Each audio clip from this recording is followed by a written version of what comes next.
Good morning guys. आप सभी का बहुत बहुत स्वागत है इस वीडियो में और हमारे इस प्लेटफॉर्म पर। गाइस, आज है 6 मई 2021 और हम देखेंगे 6 मई का करंट अफेयर। आप हमारे साथ जुड़े हैं करंट अफेयर के सेशन में। हम करंट अफेयर कवर करेंगे 6 मई का पूरा, सारे क्वेश्चंस कवर करेंगे। तो पूरा वीडियो ध्यान से देखना है, वीडियो के लास्ट तक बने रहना है। और हाँ दोस्तों, अगर अभी तक आपने चैनल को सब्सक्राइब नहीं किया है या फिर आप पहली बार चैनल पर आए हैं और पहली बार वीडियो देख रहे हैं, तो सबसे पहले चैनल को सब्सक्राइब कर लें। साथ ही साथ बेल आइकन प्रेस कर दें ताकि आपको जो भी नया वीडियो आए उसका नोटिफिकेशन मिल जाए। तो चलिए गाइस, स्टार्ट करते हैं। देखते हैं हमारा पहला प्रश्न है, मध्याह्न का अंतर्राष्ट्रीय दिवस international day of the midwives कब मनाया जाता है? ऑप्शन ए है 1 मई, ऑप्शन बी है 6 मई, ऑप्शन सी है 3 मई और ऑप्शन डी है 5 मई। इस प्रश्न का राइट आंसर हो जाएगा ऑप्शन डी 5 मई। मध्याह्न का अंतर्राष्ट्रीय दिवस या फिर international day of the midwives 5 मई को मनाते हैं। ये मिडवाइफ्स को सम्मानित करने के लिए मनाया जाता है। अच्छा, मिडवाइफ्स होती कौन है? मिडवाइफ्स यानी कि दाई माँ। जो भी नवजात शिशु होते हैं उनकी देखभाल करने वाली माताओं को, या जो दाई माँ होती हैं या जो नर्सेज होती हैं, उनको कहते हैं मिडवाइफ्स।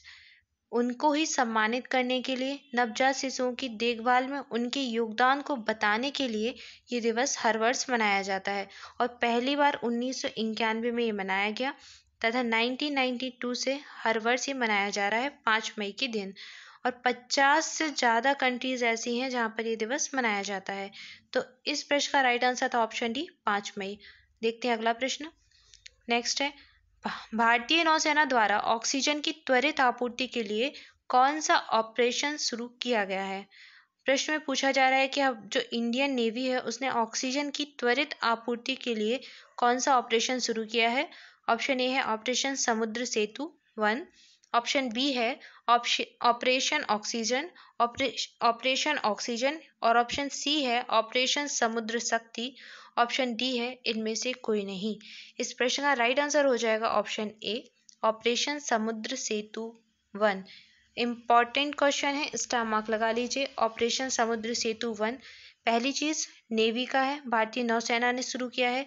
दूसरी चीज, भारत में ऑक्सीजन की त्वरित आपूर्ति के लिए इस ऑपरेशन को शुरू किया गया है। सभी जानते हैं कि कोविड-19 पैंडेमिक से गुजर रहा है भारत। इसके जो दूसरी लहर है उसका प्रभाव भारत पर बहुत अधिक है और सबसे ज़्यादा भारत में ऑक्सीजन की कमी के कारण ही कोविड के मरीजों की मृत्यु हो रही है। तो ये अभियान है समुद्र सेतु 1, ऑपरेशन समुद्र सेतु 1 भारतीय नौसेना के द्वारा शुरू किया गया है। ऑप्शन ए इस प्रश्न का राइट आंसर हो जाएगा। ठीक है, देखते हैं आगे अगला प्रश्न। नेक्स्ट हो जाएगा, भारतीय सेना ने किस राज्य में पहली green solar energy harnessing plant का उद्घाटन किया है? ऑप्शन ए है सिक्किम, ऑप्शन बी है असम, ऑप्शन सी है त्रिपुरा और ऑप्शन डी है नागालैंड। इस प्रश्न का राइट आंसर हो जाएगा ऑप्शन ए सिक्किम।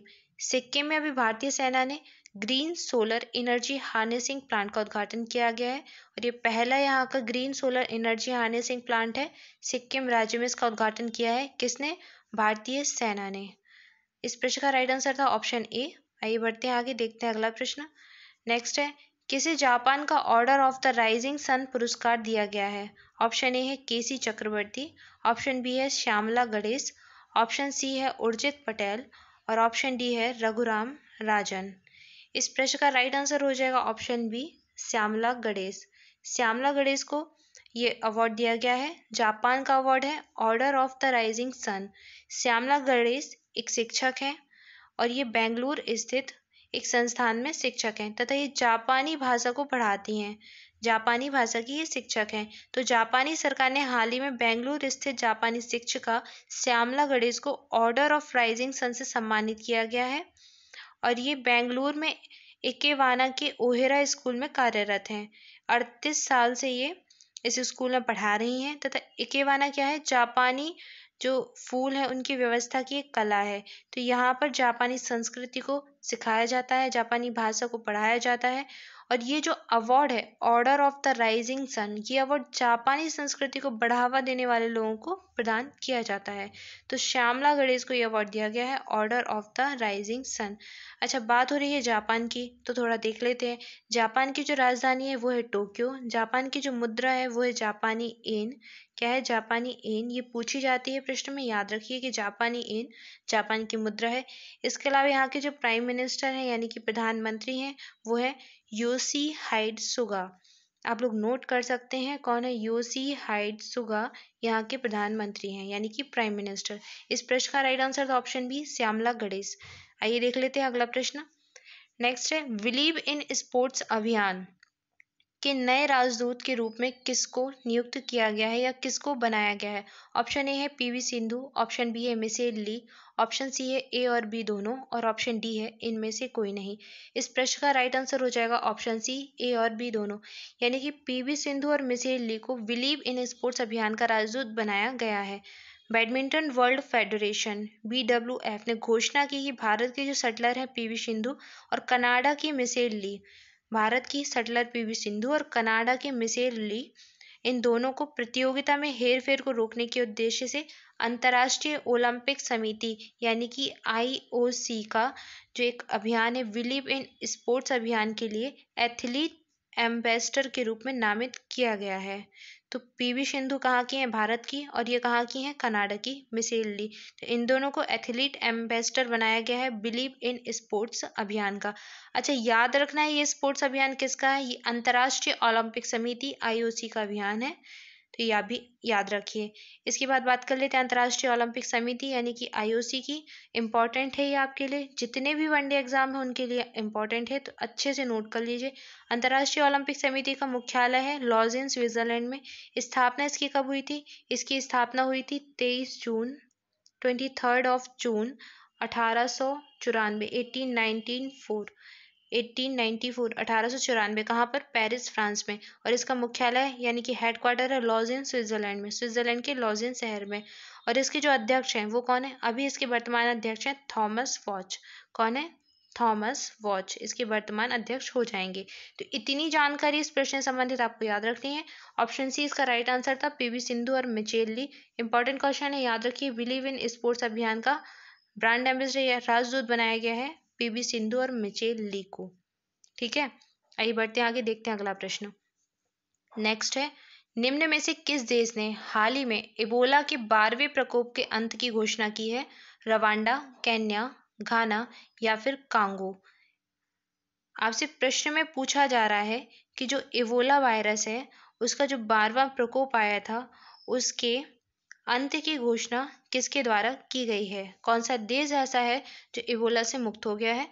इस प्रश्न का राइट आंसर हो जाएगा ऑप्शन डी, कांगो। कांगो गणराज्य ने स्वयं को इबोला के 12वें प्रकोप से अंत की घोषणा कर दी है। कांगो लोकतांत्रिक गणराज्य है, ठीक है। और इबोला के कारण यहाँ पर बहुत अधिक समस्या थी। इबोला वायरस जो महामारी के रूप में यहाँ पर फैला था, इसका प्रभाव बहुत अधिक था इन राज्यों पर। तो कांगो गणराज्य ने इसके प्रकोप से अंत की घोषणा कर दी है। अच्छा, ये आया कब था? इसकी जो खोज है इबोला वायरस की 1976 में की गई थी, 1976 में की गई थी। लेकिन पश्चिम जो अफ्रीका के देश हैं उन पर इबोला का सबसे ज़्यादा प्रभाव रहा 2014 से 16 के बीच में। 2014 से 16 के बीच में इसका बहुत अधिक प्रभाव रहा।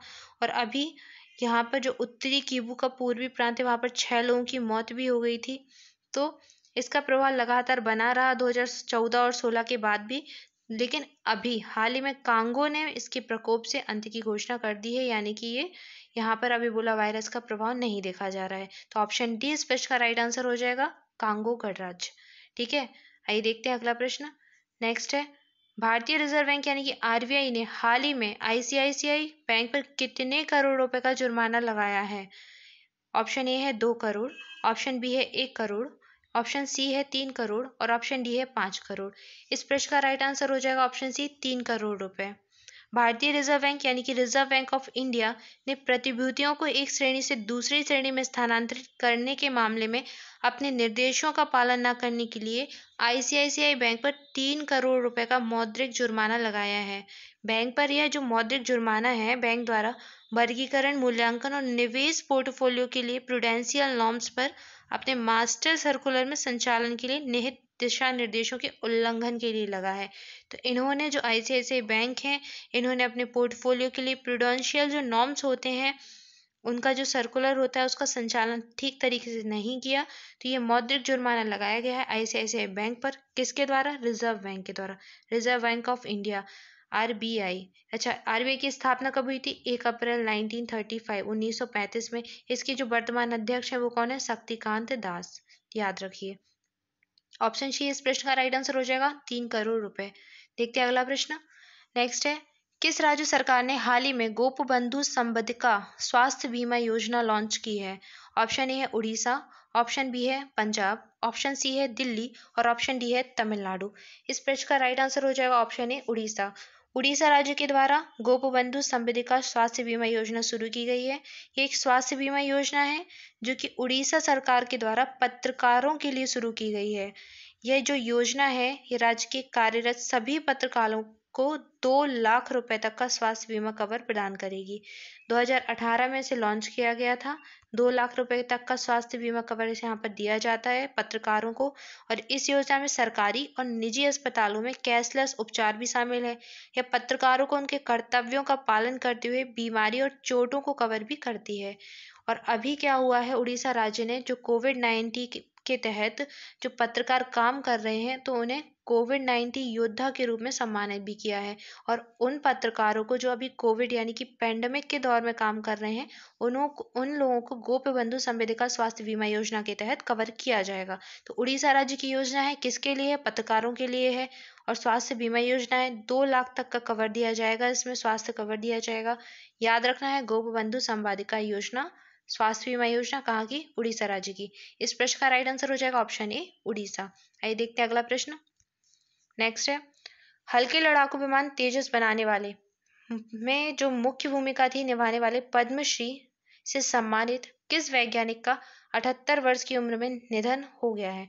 ऑप्शन ए है राहुल सचदेवा, ऑप्शन बी है मानस बिहारी वर्मा, ऑप्शन सी है नंबी नारायण, ऑप्शन डी है इनमें से कोई नहीं। इस प्रश्न का राइट आंसर हो जाएगा option B Manas Bihari Verma. Image में आप देख सकते हैं ये है मानस बिहारी वर्मा और हाल ही में इनका निधन हो गया है 78 वर्ष की उम्र में।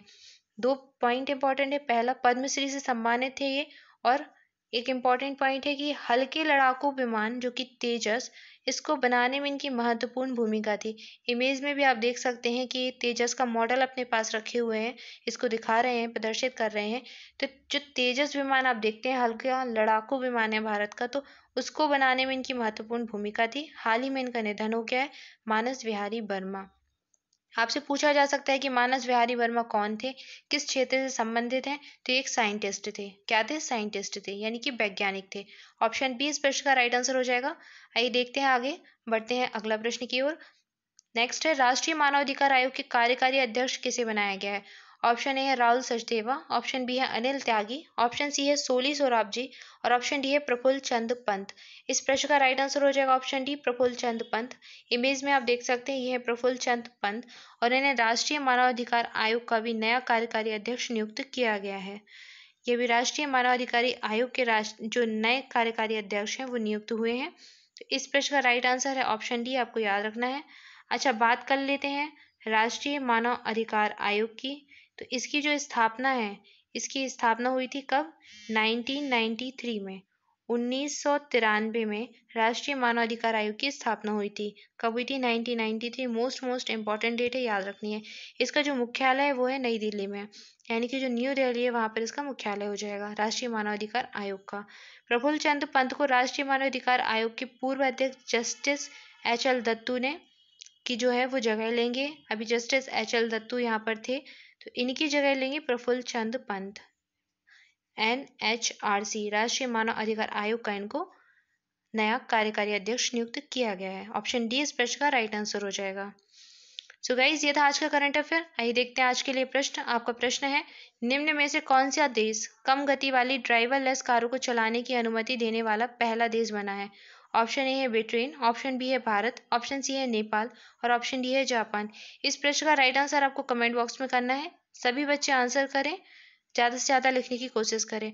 और गाइस अगर आप पहली बार चैनल को देख रहे हैं तो सबसे पहले चैनल को सब्सक्राइब कर लें, साथ ही साथ बेल आइकन प्रेस कर दें ताकि आपको जितने भी नए वीडियो आए उनका नोटिफिकेशन मिल जाए। तो जल्दी से चैनल को सब्सक्राइब कर दें, अपने दोस्तों के साथ शेयर करें और वीडियो अगर अच्छा लगा हो तो वीडियो को लाइक भी कर दें, ज़्यादा से ज़्यादा शेयर भी करें। So thank you guys for watching this video. घर पर रहें, सुरक्षित रहें और पढ़ाई करते रहें। मिलते हैं नेक्स्ट वीडियो में। Thank you so much.